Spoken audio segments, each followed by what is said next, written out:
Good morning. This is Breakfast Show ki Swagatam. There is so much of bad news in the markets as of now. Italy.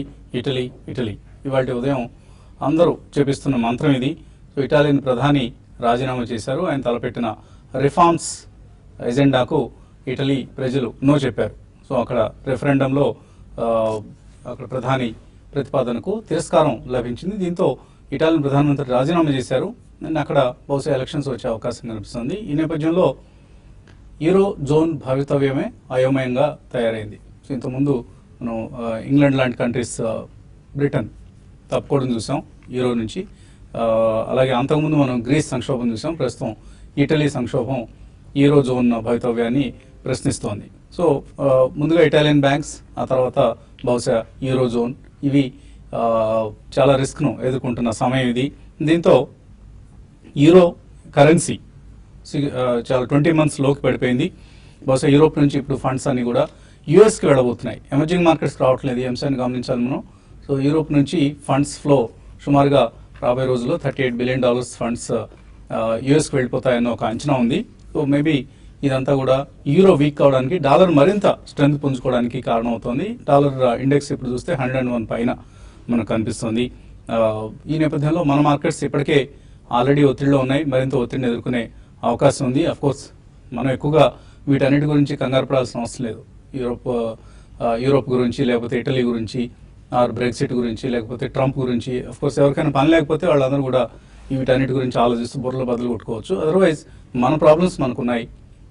Indian problems, మన సొంత సమస్యలు మనకు ఉన్నాయి.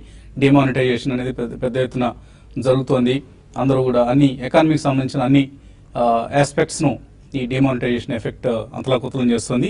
And ఈ పరిస్థితిలో మరొక bad news కూడా వస్తుంది. ఏప్రిల్ 1 నుంచి ఏదైతే మనం జిఎస్టీని అమలు చేద్దాం అనుకుంటుందో కేంద్ర ప్రభుత్వం, దానికి ఇప్పుడు స్టేట్స్ బహుశా సహకరించకపోవచ్చు. జిఎస్టీ బిల్ ఈ సెషన్స్లో ఇప్పుడు పార్లమెంట్ సమావేశాలు ఏవైతే జరుగుతున్నాయో అందులో బహుశా పాస్ కాకపోవచ్చు అనే కొన్ని అనుమానాలు కూడా తలెత్తున్నాయి. ఈ నేపథ్యంలో ఏప్రిల్ 1 నుంచి అసలు జిఎస్టీ అమలవుతుందా లేదా, ఇది కూడా ప్రస్తుతానికి ప్రశ్నార్థకంగా మారింది. సో ఇవన్నీ మన ఎకానమీకి సంబంధించిన సమస్యలు, సంక్షోభాలు. సో వీటిని పరిష్కరించుకుంటే ఇండియన్ మార్కెట్స్కి పెద్దగా తలెత్తే ప్రమాదం ఏది ఉండదు. ఎందుకంటే మనం ఇంతకుముందు అప్పట్లో గ్రీస్ గురించి కూడా కొన్ని నెలల పాటు మాట్లాడారు. అలాగే బ్రెక్సిట్ గురించి కొన్ని నెలలు, తర్వాత ట్రంప్ గురించి, ఇప్పుడు ఇటలీ గురించి మాట్లాడతారు. But markets will take their own course of action. ఎందుకంటే మనం ఇప్పుడు ఎక్కడ నిఫ్టీ 9,000 దగ్గర లేదు, 8,000 దగ్గర ఉంది. కాబట్టి ఎంత పెద్ద బ్యాడ్ న్యూస్ వచ్చినా కూడా ఒక 500 పాయింట్లు, 1000 పాయింట్లు పడిపోయే ప్రమాదం లేదు. మేబీ వర్స్ట్ కేస్ సినారీలో 7650, 77 లాంటి లెవెల్స్ అని చెప్తున్నారు. బట్ అంత వర్స్ట్ సినారియో రాకపోవచ్చేమో అన్న భావన కూడా మార్కెట్స్లో ఉంది. సో మేబీ ప్రభుత్వం ఏదైతే డిమానిటైజేషన్ నుంచి ఒక పెద్ద బెనిఫిట్, ఫిస్కల్ డివిడెండ్ని ఎక్స్పెక్ట్ చేస్తుందో అది నెరవేరే అవకాశాలు కనపట్లేదు. ఎందుకంటే ఆల్రెడీ లార్జ్ డిపాజిట్ ఫ్లోస్ వచ్చేసాయి బ్యాంక్స్కి. 15 lakh crores అనుకుందాంలో ఆల్రెడీ లాస్ట్ వీక్ మనం 11 lakh crores ఇన్ఫ్లోస్ చూసాం బ్యాంకింగ్ సిస్టంలోకి. మేబీ నెక్స్ట్ 3 weeksలో కూడా మరింత డిపాజిట్స్ వచ్చే అవకాశం ఉంది. కాబట్టి ప్రభుత్వానికి ఒక ఫిస్కల్ డివిడెండ్ అయితే లేదు. మేబీ తర్వాత అదర్ బెనిఫిట్స్ ఏవైతే మనం అనుకుంటున్నాం, ఫేక్ నోట్స్ని మన సిస్టంలోంచి తొలగించడం కావచ్చు, లేదా డిజిటల్ కరెన్సీ వైపు అంటే online transactions and cashless transactions వైపు మన ప్రజలు మొగ్గు చూపడం కావచ్చు. ఇటువంటి బెనిఫిట్స్ మేబీ రాబోయే రోజుల్లో మనం చూడబోతున్నాం. అదర్వైజ్ బ్లాక్ మనీకి సంబంధించి మాత్రం అంతగా మనం పెద్ద ఎత్తున బ్లాక్ మనీ బయటపడే అవకాశాలు అయితే కనపట్టలేదు. ఈ అంశాన్ని కూడా మనం దృష్టిలో ఉంచుకోవాలి. ఈ నేపథ్యంలో అటు ఇటలీ బ్యాంకులతో పాటు మన ఇండియన్ బ్యాంక్స్ కూడా ప్రాబ్లమ్స్ ఫేస్ చేసే అవకాశం ఉంది. బిగ్గెస్ట్ రిస్క్ బ్యాంక్ నిఫ్టీకే ప్రస్తుతం ఉన్న పరిస్థితుల్లో. సో బ్యాంక్ నిఫ్టీతో అప్రమత్తంగా ఉండాలి. ఫ్రైడే రోజు కూడా చూసాం చాలా స్టాక్స్, ఎస్బీఐ, యాక్సిస్ బ్యాంక్ ఇలాంటి స్టాక్స్ అన్ని కూడా ఇలా వర్టికల్ ఫాల్ చూసాం. ఒక దశలో ఒక్కసారిగా సెల్లింగ్ చూసాం. బహుశా సమ్ ఇన్స్టిట్యూషనల్ ఇన్వెస్టర్ లైక్ ఎల్ఐసీనో ఎవరో బహుశా బాగా పెద్ద ఎత్తున సెల్లింగ్ చేసినట్లు కనిపిస్తుంది. డిఐఎస్ లాస్ట్ ఫ్రైడే రోజు చాలా కాలం తర్వాత 419 crores వర్త్ స్టాక్స్ వాళ్ళ క్యాష్లో అమ్మడం చూసాం. So maybe Maruti, Tata Motors, HDFC Bank or even ICICI ఇటువంటి కౌంటర్స్లో మనం డెలివరీ బేస్డ్ సెల్లింగ్ మనం చూసాం. బిగ్గెస్ట్ రిస్క్ బ్యాంక్ నిఫ్టీకే కనిపిస్తుంది ప్రస్తుతం. 200 మూవింగ్ యావరేజ్ 17,760 దగ్గర ఉంది. సో ఇప్పుడు ఉన్న లెవెల్ 18,247. సో ఒకవేళ 200 మూవింగ్ యావరేజ్ దగ్గర కనుక వెళ్తే బ్యాంక్ నిఫ్టీ, అక్కడ నుంచి కిందకి వెళ్తే మాత్రం మరింత ప్రమాదకర పరిస్థితి బ్యాంక్ నిఫ్టీకి ఎదురయ్యే అవకాశం ఉంది. ఎందుకంటే ఇండెక్స్లో చాలా హెవీ వెయిట్ ఉన్న సెక్టర్ ఇది, banking and financial services.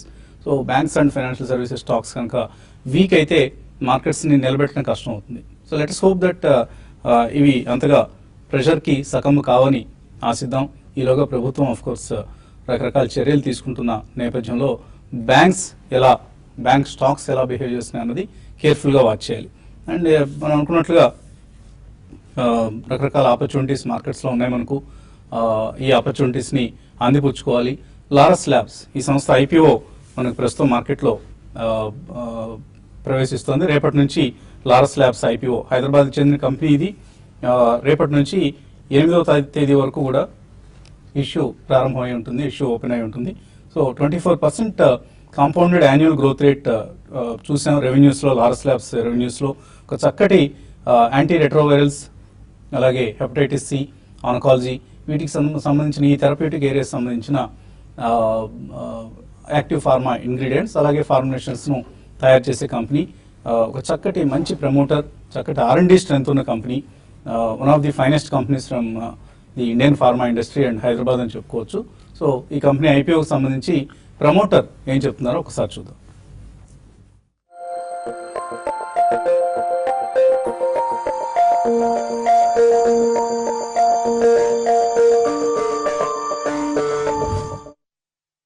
Laurus పేరు చూజ్ చేయటం కూడా దానికి 2 రకాల అర్థాలు ఉన్నాయండి. ఒకటి, లారస్ అంటే లాటిన్ నుంచి వచ్చింది. Lawrence victory success team work అనమాట దాని మీనింగ్ లాటిన్లో. 2008లో మ్యానుఫ్యాక్చరింగ్ స్టార్ట్ చేసామండి. 2008లో మ్యానుఫ్యాక్చరింగ్ స్టార్ట్ చేసే వరకు మా దగ్గర 300 మంది R&Dలో ఉంటే 100 మంది మ్యానుఫ్యాక్చరింగ్లో ఉన్నారు. మ్యానుఫ్యాక్చరింగ్ పెట్టి అందులో ఏం చేద్దామని ఆలోచించి తర్వాత R&D చేసేవాళ్ళు. మేమేం చేసామంటే ముందు R&D పెట్టి R&Dలో వచ్చిన ప్రాసెస్ని ఏ విధంగా సక్సెస్ఫుల్గా కమర్షియల్ చేయగలమో దానికి తగ్గట్టుగా ప్రోడక్ట్ కట్టామండి. 2007, 8, 9లో మా R&D చూసిన వాళ్ళు మమ్మల్ని కొంచెం వీళ్ళు ఏదో ఇండస్ట్రీలో క్రేజీగా ఉన్నారు అనుకునేవాళ్ళు, మీరు అనుకున్నాడు కానీ. ఎందుకంటే అప్పట్లో రెవెన్యూ ఉండేది కాదు, ఓన్లీ R&D మీద ఖర్చు చేస్తుండే వాళ్ళం. మేము మా కొంత మనీ ఇన్వెస్ట్ చేసిన తర్వాత ఈ అప్టీటో రాకముందు SBIకి టర్మ్ లోన్ గురించి, వర్కింగ్ క్యాపిటల్ లోన్ గురించి వెళ్ళాము. మా బిజినెస్ ప్లాన్ చూసి ఆ బ్యాంక్ మేనేజర్ మాకు అంతకితం కూడా తెలుసు అనమాట. నవ్వుతా ఉన్నారు. ఏమంటే అరే ఇలాంటి ప్రపోజల్ నేను చూడలేదు అని ఏమైనా అడిగామన్నమాట. 4 సంవత్సరాలు 80 కోట్లు లాస్ వస్తుందని చూపించారు ప్రపోజల్లో, మీరు ఇలా ఎలా కుదురుతుంది అని అడిగారు. అంటే నిజంగా అది లాస్ కాదండి, అంత మేము కంపెనీలో R&Dలో ఇన్వెస్ట్ చేస్తున్నాం అది, అందుకని అని చెప్తే ఆయన నమ్మారు. నమ్మి 2006లో 200 కోట్లు లోన్ ఇచ్చారు బ్యాంక్ వాళ్ళు. ఈ యాంటీ రెట్రోవైరల్ స్పేస్లోకి వచ్చినప్పుడు మాకు R&Dలో మంచి బ్రేక్ త్రూ టెక్నాలజీస్ వచ్చినాయండి. సో డాక్టర్ చామ సత్యనారాయణ, CEO లారస్ ల్యాబ్స్ ఇచ్చిన టీవీ5కి ఇచ్చిన ఎక్స్క్లూజివ్ ఇంటర్వ్యూ ఇది. ఈ ఇంటర్వ్యూ పూర్తి పాఠాన్ని రేపు ఉదయం బిజినెస్ బ్రేక్ఫాస్ట్ షోలో, మనం రెగ్యులర్ మార్కెట్స్ కాకుండా రేపు ఉదయం బిజినెస్ బ్రేక్ఫాస్ట్ షోలో డాక్టర్ సత్యనారాయణ గారి ఇంటర్వ్యూ ఉంటుంది. అండ్ వన్ ఆఫ్ ది ఇందాక అనుకున్నట్లుగా ఫైనెస్ట్ ఫార్మా కంపెనీస్, చక్కటి ఇష్యూ ఇది, తప్పకుండా ఇన్వెస్ట్ చేయదగిన issue. 426 to 428 is the price band. Maybe immediate listing gains కాకపోయినా మీడియం టు లాంగ్ టర్మ్లో చక్కటి రిటర్న్స్, కనీసం ఏడాదికి ఒక 20-25% రిటర్న్ ఇచ్చే స్టాక్ ఇది కాబోతుందని తప్పకుండా చెప్పుకోవచ్చు. So invest in Laurus labs IPO. Markets పరిస్థితి గురించి మాట్లాడడానికి అనలిస్ట్ మనతో సిద్ధంగా ఉన్నారు. సో ఒక వీక్నెస్ మార్కెట్స్లో కొనసాగే అవకాశం ఉంది. ఫ్రైడే కూడా మనం చూసాం, చాలా సెకండ్ హాఫ్లో బాగా సెల్లింగ్ ప్రెజర్ రావడం చూసాం. సో టెక్నికల్స్ ఏం చెప్తున్నాయి? బేసికల్ ఐ థింక్ మీరు ఇందాకే ఇనిషియల్ స్పీచ్ లో ఉన్నట్టు ప్రాబ్లీ బ్యాంక్ నిఫ్టీ ఏదైతే ఉందో చాలా స్ట్రాంగ్ గా అవుట్ పర్ఫార్మ్ చేస్తున్నది. సో ప్రాబ్లీ అయితే నిఫ్టీ అందుకోసం కొద్దిగా సస్టైన్ అవ్వగలిగింది last week. Otherwise probably Nifty ఇంకొంచెం పడే ఛాన్స్ ఎక్కువ ఉండేది. బట్ ఏదైనప్పటికీ మొన్నటి స్వింగ్ లో ఏదైతే ఉందో 7916, సో ప్రాబ్లీ అక్కడ ఒక డిమాండ్ జోన్ గా మనం పరిగణిస్తాం. సో ఇన్ కేస్ 7916 బ్రేక్ అయింది అంటే కనుక మనకి ఈ మేలో లో ఏదైతే ఫామ్ అవటం చూసామో 7678 దగ్గర ఒక స్ట్రాంగ్ సపోర్ట్ ఉండే అవకాశం ఉంది. సో ప్రాబ్లీ నా ఉద్దేశంలో బ్యాంక్ నిఫ్టీ డ్రాగ్ చేస్తేనే నిఫ్టీ ఆ లెవెల్కి వచ్చే అవకాశం ఉందండి. లేదంటే ప్రాబ్లీ మనకి రేంజ్ ఏదైతే ఫామ్ అయిందో 79 నుంచి 83 దాకా ట్రేడ్ అయ్యే అవకాశం ఎక్కువ ఉంది. బట్ ఈ స్టేజ్ లో మనకి 200-డే moving average and 20-డే moving average almost ఒక 30 పాయింట్స్ డిఫరెన్స్ లోనే మనకి ఫార్మేషన్ రావటం చూస్తున్నాం. సో ఓవర్లాప్ అయ్యే ఛాన్స్ కూడా ఉంది. సో ఈ ఉద్దేశంలో ఐ థింక్ మార్కెట్ రెసిస్టెన్స్, చాలా గట్టి రెసిస్టెన్స్ అనేది 8196 ఆర్ 82 దగ్గర ఫేస్ చేసే అవకాశం ఎక్కువ ఉంది. ఎందుకంటే ఎప్పుడైతే రెండు మూవింగ్ యావరేజెస్ కొద్ది నియర్ బై వస్తాయో ప్రాబ్లీ అది మేజర్ రెసిస్టెన్స్ పాయింట్ అవుతుంది. అదేవిధంగా మొన్నటి స్వింగ్ లో ఏదైతే ఉందో 8066 ఇన్ కేస్ అది కట్ అయ్యి దాని కింద హాఫ్ అన్ అవర్ ట్రేడ్ అయిందంటే కనుక మళ్ళీ నెక్స్ట్ మీనింగ్ఫుల్ సపోర్ట్ అనేది 7970 నుంచి 7920 మధ్యలో ఉంటుంది. సో డెఫినెట్ గా మనం ఇంకో 30-40 మేబీ 50 పాయింట్స్ కిందకు వస్తే కనుక డిమాండ్ జోన్ లోకి వస్తాం కాబట్టి ఫ్రెష్ షార్ట్స్ అవాయిడ్ చేయాలి.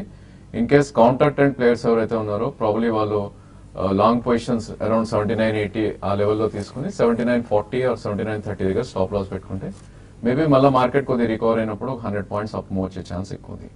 బట్ బ్యాంక్ నిఫ్టీ చూస్తే కనుక మనకి డిమానిటైజేషన్ లో ఏదైతే ఉందో అది మంచి ఆ లెవెల్ ని చాలా బాగా రెస్పెక్ట్ చేస్తుంది, విచ్ ఈస్ 18,143.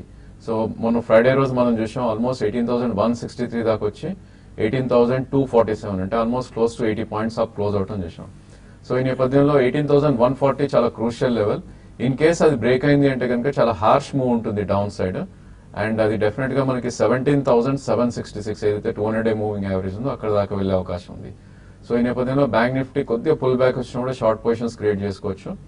మేబీ 17,389 నుంచి 17,470 మధ్యలో ఫ్రెష్ షార్ట్స్ క్రియేట్ చేసుకుని మొన్నటి స్వింగ్ హై ఏదైతే ఉందో 18,700 దగ్గర స్టాప్ లాస్ పెట్టుకుంటే మేబీ డౌన్ సైడ్ మనకి 400 to 500 పాయింట్స్ ఇక్కడ నుంచి కూడా పడే ఛాన్స్ ఉంది. But definitely stop loss is very critical ఈ స్టేజ్ లో, ఎందుకంటే ఒకవేళ 18,500 క్రాస్ అయింది అనుకుంటే కనుక మళ్ళీ 18,800 దాకా మేజర్ రెసిస్టెన్స్ అనేది లేదు మనకి. సో బ్రీఫ్గా ఏదైనా 1-2 ట్రేడింగ్ ఐడియాస్ చెప్పండి. అంటే మార్కెట్స్లో ఈరోజు కొంచెం వోల్టాలిటీ ఉండే అవకాశం ఎక్కువ ఉంది. ఎక్కువ అంటే బయింగ్ ఆపర్చునిటీస్ కొన్ని స్టాక్స్లో ఓవర్సోడ్లో ఉన్న వాటిలో బయింగ్ ఆపర్చునిటీస్ తీసుకోమంటాను. అయితే పొజిషనల్ ట్రేడర్స్ మాత్రం హెచ్డిఎఫ్సి బ్యాంక్ని 1180 అక్కడ స్టాప్ లాస్ పెట్టుకొని బై చేయొచ్చు. 1220 దాకా రావడానికి అవకాశం కనపడుతుంది. అదేవిధంగా సెల్లింగ్ చేసుకునే వాళ్ళు మాత్రం కొంచెం కమాడిటీ బేస్డ్ స్టాక్స్ లో సెల్లింగ్ కొనసాగే అవకాశం కనపడుతుంది. వేదాంతాన్ని హయ్యర్ లెవెల్స్ లో సెల్ చేసుకోమంటాను. అదేవిధంగా యూపీఎల్ ను కూడా హయ్యర్ లెవెల్స్ లో సెల్ చేసుకోమంటాను. తర్వాత ఐటీ ప్యాక్ లో లాస్ట్ ఫ్యూ డేస్ గా మనం చూస్తున్నాం కన్సాలేషన్ లో ఉంది. అయితే ఇక్కడ నుంచి ఐటీ ప్యాక్ ఇంకా ఫర్దర్ కూడా కన్సాలేషన్ నుంచి ఒక అప్డేట్ రావడానికి అవకాశం కనపడుతుంది. అందులో హెచ్సిఎల్ టెక్నాలజీస్ ని బయింగ్ చేసుకోమని చెప్తాను. కరెంట్ లెవెల్స్ నుంచి ఇది 780 దగ్గర స్టాప్ లాస్ పెట్టుకోమని చెప్తాను. 820 840 లెవెల్స్ రానున్న రోజుల్లో ఈవెన్ న్యూ ఐస్ కూడా టెస్ట్ చేసే అవకాశం కనపడుతుంది. ఈవెన్ బ్యాంక్ నిఫ్టీ కూడా నెక్స్ట్ 2-3 రోజుల కోసము 18,200 కానీ బ్రేక్ కాకుండా ఉంటే క్లోజర్గా అక్కడికి వచ్చినప్పుడల్లా బై చేసుకొని 18,150 దగ్గర స్టాప్ లాస్ పెట్టుకోమంటాను. 18,600 ఆ లెవెల్ టెస్ట్ చేసే అవకాశం కనపడుతుంది. So of all the bank Nifty components, IndusInd Bank seems to be the weakest. So valuations wise చూసినా ఇంకా ఇప్పటికీ ఎక్స్పెన్సివ్గా ఉంది. ఈ మధ్య బాగా వీక్గా ఉన్న counter. So be careful about IndusInd Bank. ఇక ఇన్వెస్టర్స్ నుంచి కాల్స్ అలాగే మెయిల్స్ తీసుకున్నది కాసేపు ప్రకటన.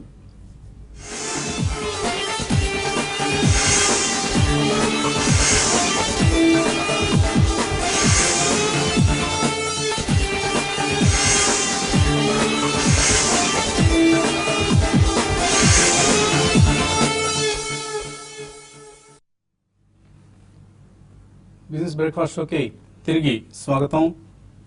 మనం పదే అనుకుంటూ ఉంటాం పోస్ట్ మార్కెట్స్ టైంలో ఎక్కువగా ఇన్వెస్ట్ చేయాలని. బట్ కొంతమంది సిస్టమాటిక్ ఇన్వెస్ట్మెంట్ ప్లాన్ ఈ మార్గాన్ని ఎంచుకుంటారు ఎక్కువగా మ్యూచువల్ ఫండ్స్లో ఇన్వెస్ట్ చేసేందుకు. అయితే ఒకసారి మనం డిసైడ్ అయిన తర్వాత మళ్ళీ మన మాట మనం ఏమో అనుకోకుండా ఎప్పటికప్పుడు మనం ఎస్ఐపి చేస్తున్న ఫండ్ పెర్ఫార్మెన్స్ ఏ విధంగా ఉంది అనుకున్నది అనేది తరచుగా రివ్యూ చేసుకుంటూ ఉండాలి. అదర్వైజ్ అదే పనిగా యావరేజింగ్ స్టాక్స్లో చేసినట్లుగా మ్యూచువల్ ఫండ్స్లో కూడా యావరేజింగ్ చేస్తూ వెళ్తే ఒక్కోసారి ఫండ్ పెర్ఫార్మెన్స్ పూర్గా ఉంటే మనకు రిటర్న్స్ కూడా చాలా పేలవంగా బీదగా ఉంటాయి. కాబట్టి తప్పకుండా ప్రతి 6 monthsకి ఒకసారి కనీసం ఫండ్ పెర్ఫార్మెన్స్ ఎలా ఉంది, ఎన్ఏవి ఎలా పెర్ఫార్మ్ చేస్తుంది, ఇతర స్కీమ్స్తో కంపేర్ చేస్తే బెంచ్ మార్క్ ఇండెక్స్లతో కంపేర్ చేస్తే ఎలా పెర్ఫార్మ్ చేస్తుందని చూసుకుంటూ ఉండాలి. ఫర్ ఇన్స్టెన్స్ లాస్ట్ 10 yearsలో బాగా పెర్ఫార్మ్ చేసిన ఎస్ఐపి స్కీమ్ ఎస్ఐపి విన్నర్స్ ఏంటి అంటే UTI transportation and logistics fund.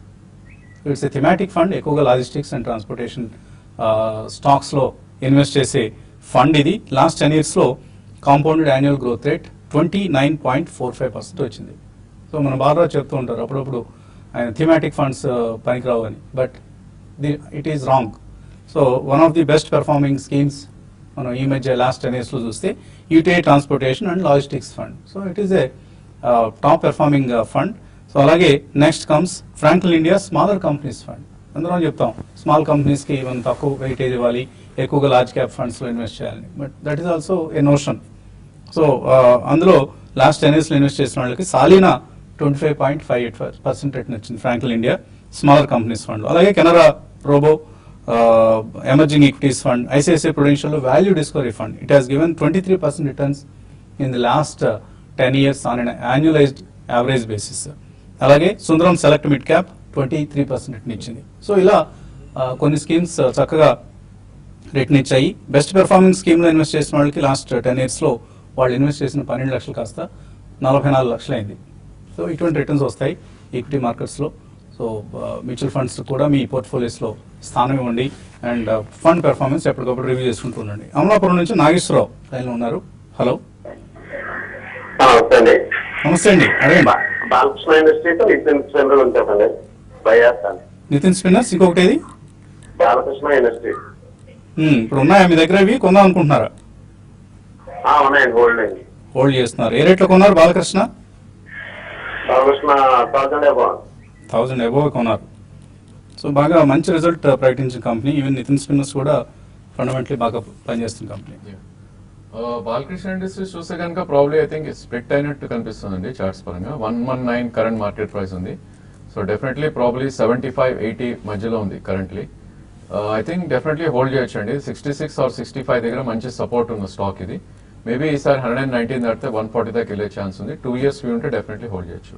అదేవిధంగా నితిన్ స్పిన్నర్స్ కూడా ఒక సైడ్ వైస్ నుంచి కొద్దిగా అప్ ట్రెండ్ లో ఉన్న స్టాక్ ఇది. సో దీని రేంజ్ అనేది 48 నుంచి 86 మధ్యలో ఉంది. So almost current market price 70 ఉంది. ఇన్ కేస్ ఇది 86 దాటింది అంటే కనుక ఆల్ టైమ్ హై ఇది మనం ఆగస్ట్ లో రావటం చేసాం, క్లోజ్ టు 107 దాకా. అక్కడ దాకా అప్ సైడ్ వెళ్ళే ఛాన్స్ ఎక్కువ ఉంది. బాలకృష్ణ ఇండస్ట్రీస్ 1218 రూపీస్ దగ్గర ఉంది ఇప్పుడు. మీరు చెప్పినది వేరేది అది. Auto tyre speciality tyres manufacture చేసే కంపెనీ. చాలా బ్యూటిఫుల్ పెర్ఫార్మెన్స్ ఫండమెంటలీ ప్రదర్శిస్తున్న కంపెనీ ఇది. సో 1218 మీరు 1000 రూపీస్ పైన కొన్నారు. Yeah, So, correct. మీరు And LG Balakrishna Yeah. Right, Balakrishna industry కూడా చాలా స్ట్రాంగ్ గా ఉందండి. ఐ థింక్ ఇప్పుడే వసంత్ గారు అన్నట్టు ప్రాబ్లీ ఇది 1204 ఏదైతే 10th month లో హై రావటం చేసాం, అక్టోబర్ హై, ప్రాబ్లీ అది కూడా బ్రేక్అవుట్ రావటం చేసాం. కరెంట్లీ అరౌండ్ 1217 ఉంది. ప్రాబ్లీ ఐ థింక్ మీకు 1.5 year వ్యూ ఉంటే కనుక ఇది కూడా 25-30% అప్ సైడ్ వెళ్ళే ఛాన్స్ ఉంది. ఓన్లీ థింగ్ ఏంటంటే మీకు సెకండ్ ప్రైస్ పాయింట్ ఒకవేళ మళ్ళీ అగైన్ 1000 కట్ అయ్యి అరౌండ్ 850 or 880 వస్తే కనుక సెకండ్ ప్రైస్ పాయింట్ లో కూడా మీరు యావరేజ్ చేయొచ్చు. రెండు కూడా మంచి స్టాక్స్. తర్వాత కారు ఉడిపి నుంచి విజయలక్ష్మి. హలో, హలో వసంత్ గారు, గుడ్ మార్నింగ్ అండి. మార్నింగ్ అండి. నా దగ్గర కోటక్ బ్యాంక్ ఉన్నాయండి. 820 దగ్గర తీసుకున్నాను. అది కొన్న దగ్గర నుంచి డ్రాప్ అవుతూనే ఉంది. అవునండి. దాన్ని యావరేజ్ చేసుకోమంటారా లేకపోతే ఎగ్జిట్ అయిపోమంటారా? తర్వాత ఐషర్ మోటార్స్ తీసుకొచ్చండి కరెంట్ లెవెల్స్ లో. డెఫినెట్ గా యశ్వర్ మోటార్స్ తీసుకోవచ్చు అనిపిస్తుంది, especially fundamentals point of view నుంచి చూస్తే. బట్ కోటక్ బ్యాంక్ మీరు అన్నట్లుగా ఇండస్ ఇండ్ బ్యాంక్ తర్వాత వీక్ గా ఉన్న bank Kotak bank. I think మీరు ఇందాకే అన్నారండి ఇండస్ ఇండ్ ద వీకెస్ట్ అని. సో కోటక్ కూడా ఆల్మోస్ట్ మనకి ఫ్రైడే రోజు బిలో 200 day మూవింగ్ యావరేజ్ రావటం చేసాం. సో ఇలా బిలో 200 వచ్చినప్పుడు డెఫినెట్లీ వీక్నెస్ చాలా ఎగ్జిబిట్ అవుతుందండి. ఓన్లీ థింగ్ ఒక మైనర్ పుల్ బ్యాక్స్ రావచ్చు అప్ సైడ్. ఇన్ కేస్ పుల్ బ్యాక్ వచ్చేది ఏమాత్రం థర్స్డేస్ హై మేబీ 756 అంటే ఇక్కడ నుంచి 30-35 రూపీస్ వస్తే కనుక మీకు స్వల్ప నష్టాలున్నా కూడా డెఫినెట్లీ ఒకసారి బుక్ చేసుకోవచ్చు. ఎందుకంటే ఎప్పుడైతే స్టాక్ 200 day మూవింగ్ యావరేజ్ కిందకు వస్తుందో అది మళ్ళా బుల్ ట్రెండ్ లోకి రావడానికి చాలా టైం పడుతుంది. సో ఆ నేపథ్యంలో probably I think you can definitely by Eicher motor అండి. సో స్టాక్ కూడా ఆల్మోస్ట్ మనకి 18,000-18,500 దగ్గర బాటమ్ అవుట్ అవటం చేసాం. ఓన్లీ థింగ్ ఏంటంటే ఆ స్టాక్ లో నెంబర్స్ ఇన్ కేస్ కొద్దిగా డిప్రెసివ్ ఉంటాయి. December sales I think January first week లో వస్తాయి. మేబీ మార్కెట్ కొద్దిగా కరెక్ట్ అవ్వచ్చు. సో అక్కడ సెకండ్ ప్రైస్ పాయింట్ గా మీరు యావరేజ్ చేసి 1 year రన్ చేస్తే కనుక స్టాక్ ప్రాబ్లీ కోటక్ కన్నా బెటర్ రిటర్న్స్ ఐషర్ మోటార్ ఇచ్చే ఛాన్స్ ఎక్కువ ఉంది ఈ స్టేజ్ లో. తర్వాత ఈమెయిల్స్ లో Narasimhamurthy Laurus labs IPO subscribe చేయొచ్చు అని అడుగుతున్నారు. తప్పకుండా సబ్స్క్రైబ్ చేయొచ్చు. మనం ఓపెనింగ్ లోనే అనుకున్నట్లుగా it's a one of the strong pharma companies from the Telugu states and also చాలా కాంపౌండెడ్ యాన్యువల్ గ్రోత్ రేట్స్ చూస్తే మనకు 24% రెవెన్యూస్లో గ్రోత్ కనిపిస్తుంది. సో మంచి ఇష్యూ అండి, తప్పకుండా ఇన్వెస్ట్ చేయండి లారస్ ల్యాబ్స్ ఐపీఓలో. తర్వాత నాగేంద్ర చల్లా అవుతున్నారు. ఏషియన్ పెయింట్స్ 925లో కొన్నారు, కొద్దిగా లాస్లో ఉన్నారు. అలాగే బ్లూ డాట్ లాస్లో ఉన్నారు. క్యాపిటల్ ఫస్ట్, బజాజ్ ఫైనాన్స్ ఏం చేయాలి? ఇవన్నీ యావరేజ్ చేసుకోవచ్చా? అన్ని కూడా మంచి స్టాక్స్ లో ఉన్నారండి. మీరు ప్రస్తుతం అయితే మీరు హోల్డ్ చేయండి. యావరేజ్ కి అయితే మాత్రం కొంచెం వెయిట్ చేయమని చెప్తాను. Asian paints last 2 trading session లో మళ్ళీ 920 బ్రేక్ అయింది కాబట్టి క్లోజర్ గా 900 బిలో వచ్చినప్పుడు ఏషియన్ పెయింట్స్ ని యావరేజ్ చేసుకోండి. ఈవెన్ బ్లూ డాట్ మాత్రం వచ్చి ప్రొద్దున ఇప్పట్లో మళ్ళీ ఈ సెక్టర్ లో పెద్దగా పెరిగే అవకాశాలు అయితే కనపట్లేదు. కొంచెం వెయిట్ చేయండి. రానున్న రోజుల్లో బ్లూ డాట్ కొంత వీక్నెస్ అనేది ఈవెన్ ఆల్మోస్ట్ మనకి 52 వీక్ లోకి టచ్ అవుతుంది కాబట్టి ఈవెన్ అది కూడా బ్రేక్ అయ్యే అవకాశం ఉంది. మిగతా అన్ని స్టాక్స్ మాత్రం యావరేజ్ చేసుకోండి. ఇప్పుడే కాదు, కొంచెం ఒక 1 వీక్ అట్లా ఆగి యావరేజ్ చేసుకోమని చెప్తాను. చంబల్ ఫెర్టిలైజర్స్ 75 రూపాయలు యావరేజ్ ప్రైస్ లో కొన్నారు. నాగభైరవ సత్యనారాయణ ఏం చేయాలి? Yeah, fertilizer space probably I think it's all government policy driven stocks అండి. సో వీటిలో ట్రేడింగ్ స్టాక్ లాగానే మనం యూజ్ చేసుకోవాలి ఈ స్టాక్ ని. సో 52 హాఫ్ నుంచి ప్రాబ్లీ దీని రేంజ్ అనేది 73 మధ్యలో ఉంటుంది. సో ఆల్మోస్ట్ మనకి మిడిల్ ఆఫ్ ద రేంజ్ ఉన్నాం. సో ఉన్న స్టాక్ ని మీరు స్టాప్ లాస్ తోటి హోల్డ్ చేయండి. మేబీ మీ స్టాప్ లాస్ ఈ స్టేజ్ లో 59 కింద క్లోజింగ్ బేసిస్ లో స్టాప్ లాస్ పెట్టుకోండి. Current market 64. అదేవిధంగా మొన్నటి స్వింగ్ హై 73 నుంచి 76 మధ్యలో వస్తే కనుక ఒకసారి ట్రేడింగ్ ప్రాఫిట్స్ తీసుకోవాలి. ఓకే, ఇంకా చాలా మెయిల్స్ మిగిలిపోయాయి కానీ సమయం కూడా మించిపోయింది. శ్రీ విద్య చదువుతుంది మెయిల్స్ అని. మరికొద్దిసేపట్లో youtube.com/tv5mani/live ఈ కార్యక్రమంలో. So keep watching TV5 and TV5 Money.